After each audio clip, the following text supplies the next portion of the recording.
అంటే వంశీ గారు మేము విన్నది ఏంటంటే మీకు మంచు ఫ్యామిలీలో ముఖ్యంగా లక్ష్మి గారితో ఒక అక్క తమ్ముళ్ళ బంధం ఉందని విన్నాను.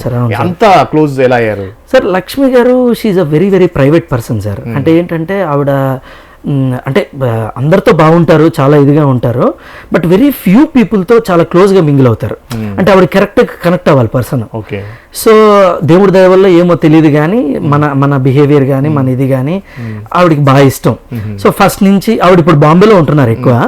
సో ఇక్కడ ఆవిడకి ఏం కావాలన్నా ఏమైనా కథలు పట్ట లేదంటే ఇంకే సినిమాకి సంబంధించి ఏం కావాలన్నా సరే నేను ఇక్కడ ఆవిడకి హెల్ప్ చేస్తూ ఉంటాను. సో ఆవిడకి నాతో అంటే బేసిక్లీ నాతో ఎక్కువ కంఫర్టబుల్గా ఉంటారు. అంటే నాకు ఆవిడకి తెలుసు వంశీకి పని చెప్తే టక్మని చెప్పిన టైంకి అయిపోతుంది అని.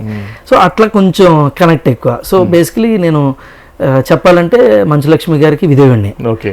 అయితే వంశీ గారు కొద్దిగా కాంట్రవర్సీ అయినా కూడా మేము అడుగుతున్నాను. ప్లీజ్ రీసెంట్ గా వచ్చిన కన్నప్ప సంబంధించి మీ ఇన్వాల్వ్మెంట్ ఏమైనా ఉందా? నిజానికి మంచు ఫ్యామిలీలో ఒక బ్యాడ్ కదా, అంతగా సక్సెస్ అవ్వలేదు కదా? అట్లా లేదు సార్. ఏంటనంటే అయితే it's a very big film.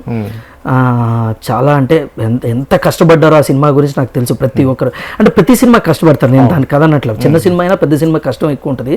But నిజంగా మంచు విష్ణు గారు కానీ మోహన్ బాబు గారు కానీ బ్లడ్ అండ్ సోల్ పెట్టారు సార్ ఈ సినిమాకి. అంటే పెద్ద సక్సెస్ అవ్వాలి, నిజంగా దేవుడికి అందరం దండం పెట్టుకున్నాం. ఎందుకంటే పెద్ద బడ్జెట్, పెద్ద యాక్టర్స్ ఇన్వాల్వ్ అయ్యి ఉన్నారు, పెద్దగా అంటే చాలా పెద్ద సెటప్. ఇప్పుడు నిజంగా చెప్పాలంటే ఇప్పుడు ఈ ఫ్యామిలీలో వచ్చిన ప్రొడక్షన్ అన్నిట్లోకి మన బిగ్గెస్ట్ ప్రొడక్షన్ ఇది. అంటే కమర్షియల్ గా కొంత వచ్చింది అని అంటున్నారు. ఈ ఓటీటీ ఈ రైట్స్ తోటి ఫుల్ఫిల్ అవుద్దా? బ్రేక్ ఈవెన్ అయితే వస్తుందా? 100% బ్రేక్ ఈవెన్ అవుతుందని మేము అనుకుంటున్నాం సార్.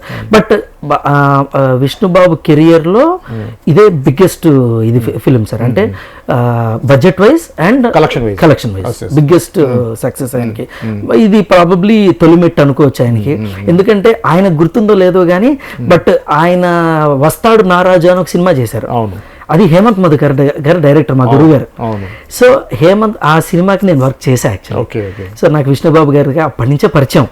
సో తర్వాత మనం లక్ష్మి గారి సినిమాలతో ఎక్కువ ఇన్వాల్వ్ అయ్యి ఉన్నాము. But otherwise it's a very very good film. రేపు ఓటీటీలో నెక్స్ట్ ఐ థింక్ ఈ మంత్ స్ట్రీమ్ అవుతుంది. సో డెఫినెట్గా అందరూ వాచ్ చేస్తారు, ఇంకా అప్రిషియేషన్ ఎక్కువ వస్తుంది. అంటే ఏంటంటే ఇప్పుడు సినిమాలు ఎంత బాగున్నా సరే స్పాన్ తగ్గిపోయాయండి.